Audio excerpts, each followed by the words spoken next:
Welcome to Mount Carmel Bible Church. I'm Pastor Richard. Thank you for being with us here or wherever you're listening. All right, so we talked a little bit earlier about the things that we've been doing to reach out to others that are unbelievers. And I've mentioned before in other sermons that we have some important messages coming up. All messages from God are important. But they all keep pointing us and building us to certain ones. And the one today, what we're talking about is evangelism. How we can share the word of God with others. Now, we have plenty of different opportunities given to us with the ministry work. With the ministry work that we do, the other ministry work that we're involved with and helping other churches, and with just meeting our neighbors and sharing with them who we are and what we do. Most people think of evangelism or evangelists as the sect of Christianity that just go out and preach. The ones that stand in the corners carrying the signs, the sky is falling, and all of that. The end is near. That is a part of it, but isn't the part that we should be focusing on. The Lord has given us a lot of instructions in the Bible. We've gone through a lot of different messages, and a lot of different parts of the Bible keep leading us to sharing God's love. And that's really what we're talking about. In this world, there's a lot of things going wrong. The inflation, the train derailment with the town getting poisoned, war, the war that's been going on. The economy is just terrible, and it's no sign at all of it getting any better, just worse. With all this bad news in the world, our natural reaction should be to share the good news. The good news that Jesus took all of our sin away and forgave us before we were even born.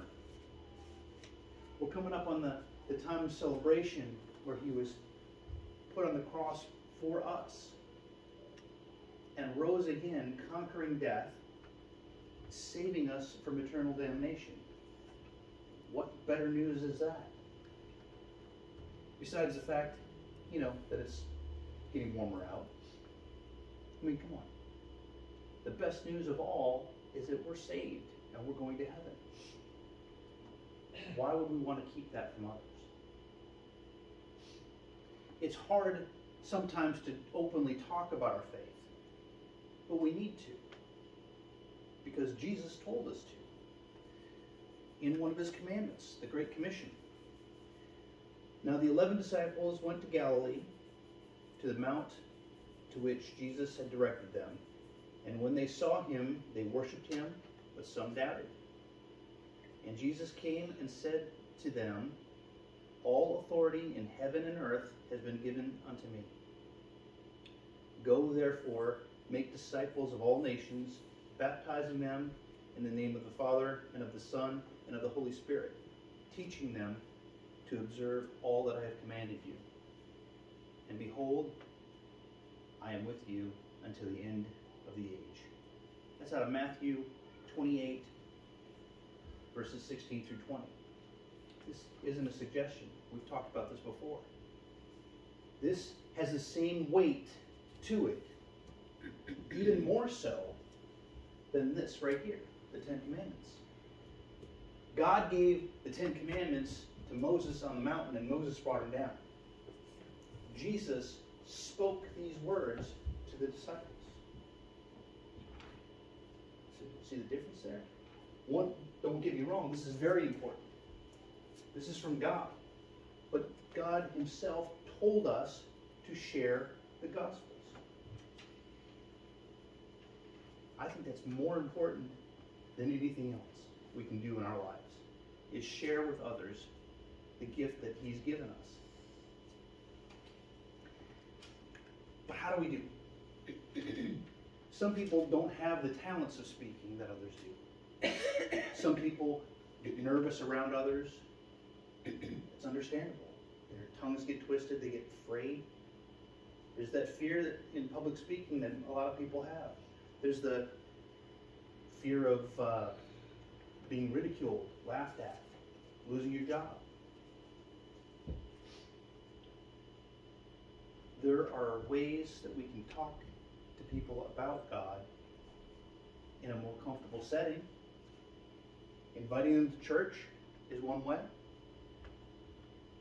Sometimes that's hard too. We don't know our neighbors that well, or maybe it's hard to talk about a subject to family or friends. But it's easier to invite them to a concert, a revival, a yard sale at church, getting ice cream. That's really easy, right? Everybody likes ice cream. It'll be no problem at all to say, hey, we're selling ice cream at our church this week. It's not this week. But when we do that, guess what? People show up. And it gives us an opportunity to show them who we are. And being Christians and showing the world that we're Christians is important in this whole path to sharing the gospel. I knew a person when I was young who was a guidance counselor, and he didn't outwardly speak about his faith unless asked. But he showed his faith in everything he did. He was a godly man. And a neighbor of his came to him and said, hey, could you take my son to church? I don't believe in it. I don't believe in God. But there's something about you that I want my son to have. Respectful, loving, caring person. He wanted his son to have that experience. That's a good sign, a good start. That's him just being who he was. Well, I did a bunch of research, and there's all kinds of ways we can learn to share our faith. We mentioned a few earlier, having concerts, getting people to come here, sharing our faith with them in other ways. But when it comes right down to directly speak to someone, there's some ways that we can get better at it, get more comfortable at it. And I want to share those with you today. Some simple ideas to help with evangelism. You want to get a cup of tea or something? No, I'll be fine. Okay. We worry about you too. First and foremost, when preparing anything you do in life, we should pray. Pray before you start reading the Bible. Pray before you get out of bed in the morning. Pray before you get behind the wheel of a car. Prayer should be a part of our everyday, all the time life as Christians. Pray for your loved ones. Pray for Thanksgiving, for your food. Pray, pray, pray. We've talked about that many times. The more you pray, the closer you become with God. Because remember before we talked about building trust? Prayer is speaking to God. Reading the Bible is listening to God. The more you communicate with God, the stronger your faith will become. It's really that simple. The more you engage with somebody, the more you know them. We can all relate to that, right? You relate to your students. You relate to your neighbors, your family. The more you talk to them, the more you listen to them, the stronger you become. Prayer. Pray before you do anything, and pray before you prepare for evangelism. Another thing in the steps to getting better is your testimony. Your story, how you came to Christ. A lot of people don't even think about that. And honestly, I didn't really think about it myself until I was preparing for this lesson. See, I grew up in church. My parents took me to church regularly. When I was little, I went to church. I went to catechism. I went to Christian college. God was with me all my life because I had great parents that kept me on the right path. That may be similar to you for your story. It may be completely different. I know Larry has a little bit of different story. You didn't grow up in a Christian home, right? Ish, a little bit, right? But we all came to Christ in a different way. And I was thinking about it, even though I was going to church when I was real small all the way up, I didn't really feel it until maybe I was like 12 or 13. Grew up in a small town. All my friends and family all my friends in town were in town, and I lived just outside of town. But still, it's a really, really small town. And I would walk home from spending time with my friends, and in a dark, windy road to the long, dark driveway to the house. And when I was younger, I was a little bit afraid of the dark. Going this windy road, no lights, sounds in the woods next to the road, not knowing if I was even stepping on the road from time to time. That's where I really began my prayer life. It sounds silly, I know, as an adult. It sounds a little weird. But I prayed a lot, walking home late at night. Sometimes in the cold, sometimes in the rain. And I remember when I was praying and giving myself to the Lord, something changed in me. I felt it. Just hearing the Bible stories at church was one thing, but having the feeling come over you, you're not alone. And I wasn't. And knowing I wasn't alone made me less scared. God was showing me that I was His. He was making me feel it. And that is when I really came to Christ. Not in the little tiny chairs in the classrooms at the church. Not around the dinner table saying grace.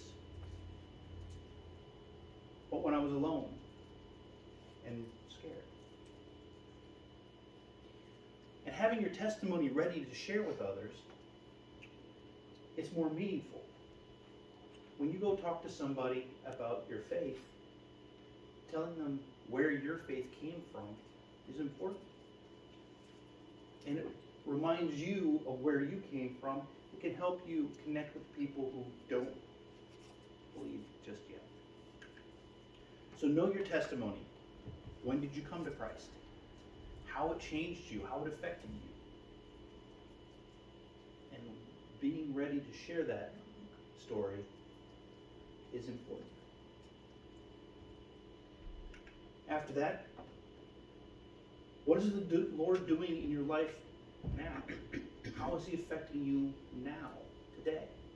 Besides the fact that He got me up this morning and got me safely here, what are some current stories or recent stories that you have that you know God was involved in? I've got many. I was bouncing from job to job, sort of, for a while there, and I finally got a permanent position.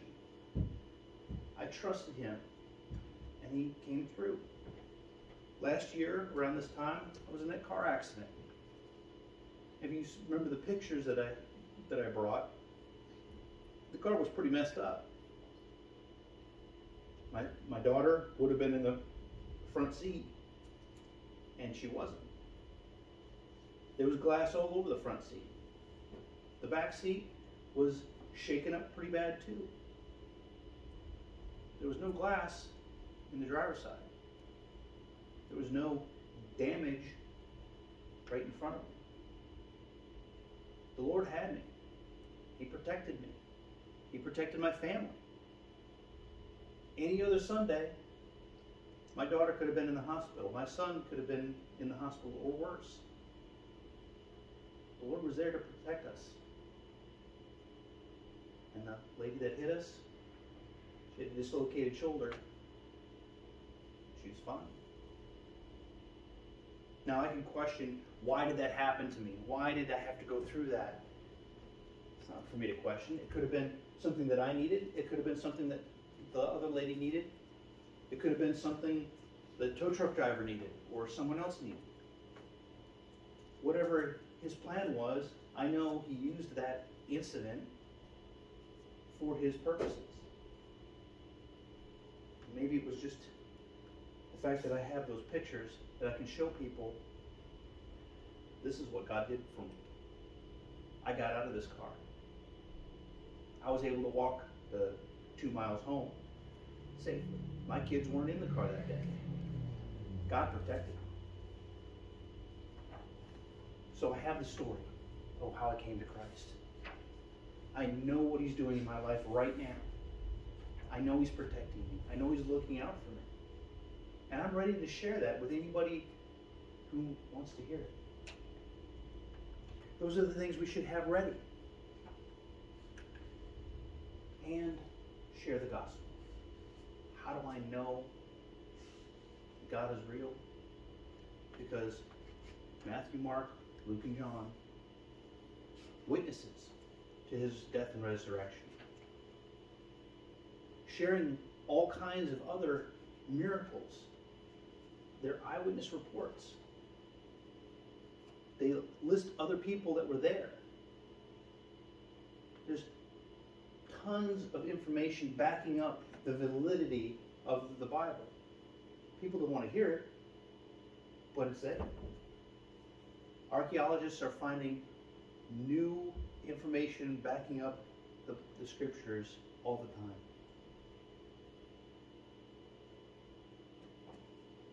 But for me, one of the best reminders of the gospel is John 13, 2 through 17.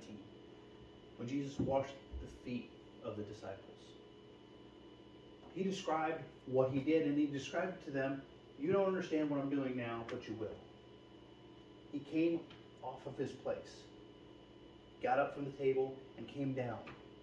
He took off His outer garments and wrapped a towel around His waist. He grabbed a basin with water and went from each man and washed their feet. A servant's job.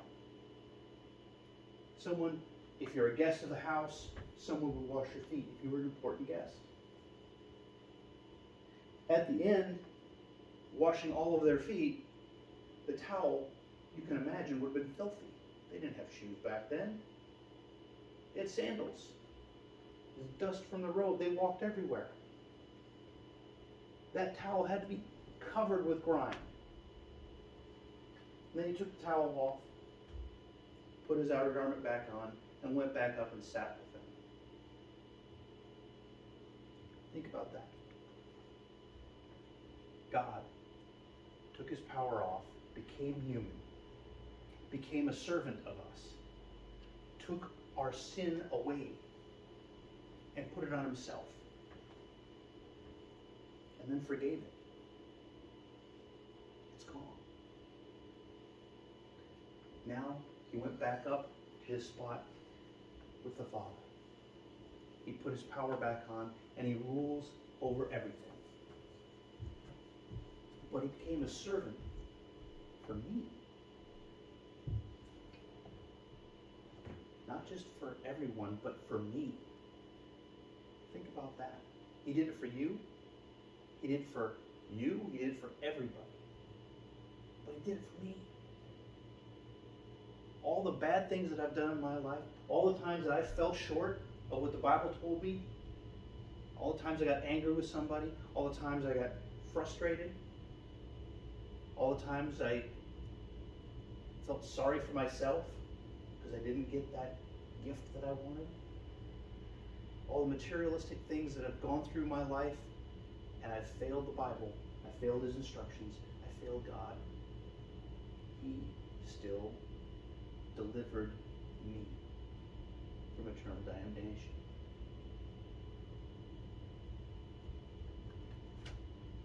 Find your short story. Find your powerful message. The parts of the Bible that really affect you. The good news of the gospel. The good news that even though you're a sinner, He thought of you, planned for you, and showed you how much He loves you. Be ready to share that. So you get the message. You have to pray before you start studying. Get your testimony together. Get your what He's doing for you now ready to share, and get the gospel ready.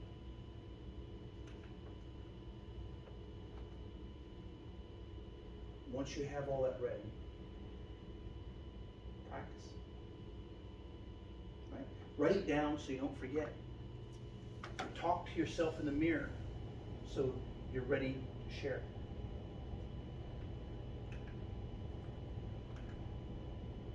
Think it through. Go over it in your head. Write it down a few times. When I was in school, I remember cheat sheets. I'm sure I'm not going to ask you these questions because you know this already. You know those little cheat sheets that you would write to yourself? You write down the answers to the questions. And you didn't want to get caught, so you write them down smaller. And then you have these little tiny pieces of paper with all the answers to your tests down. And by the time it came ready to take that test and you were ready to cheat, you didn't need to, because of the times that you wrote those things down over and over and over again, they're already stuck in your head. You don't need that sheet anymore. Do that. Write this down. Write your testimony down. Write your ideas down so you have them there. And then go over them. Practice in the mirror. Practice with your friends and family. Be prepared to share them Sunday mornings. Yes, there's a test coming. Be prepared to share them Sunday mornings. Memorize your gospel outline. And then pray so that you'll be ready when He calls you. When He gives you those moments where somebody asks you a question. So that you have them right in your back pocket, ready to go. When you meet somebody on the street, a neighbor who's going through some problems, someone who needs the good news in their life. Be ready. Ask for clarity, ask for strength from the Lord, and be bold. Start talking to them. We need to share God's love with the world, especially now when the world is going further and further away from Him. The quote of the day, and by this we know that we have come to know Him. If we keep His commandments, we know Him. Whoever says, I know Him, but does not keep His commandments is a liar, and the truth is not in him. But whoever keeps His word, in him truly is the love of God perfected. By this we may know that we are in Him. 1 John 2, 3-5. That's backing up what we already discussed with the Great Commission. We're supposed to share the word. And this is telling us that's a command. This is telling us if we follow the commandments, we are with Him, and He is with us. Let's go to Lord in prayer. Dear Lord, thank You for this day. Thank You for the sunshine, the warmth. Thank You for our family and friends, whether they're here with us today or not. Thank You for the strength You've given us to come in this morning and to hear Your word. Thank You for the clarity that You give us, the understanding we have. Thank You for sharing the many blessings You have for us and strengthening us and helping us through all the problems of this world. Thank You for being here, and help us by guiding us and strengthening us further and bringing us closer to you so that we are ready when you call us. Give us the clarity we need. Give us the strength we need to use us to expand your kingdom here on earth. We love you, Lord. And in Jesus' name,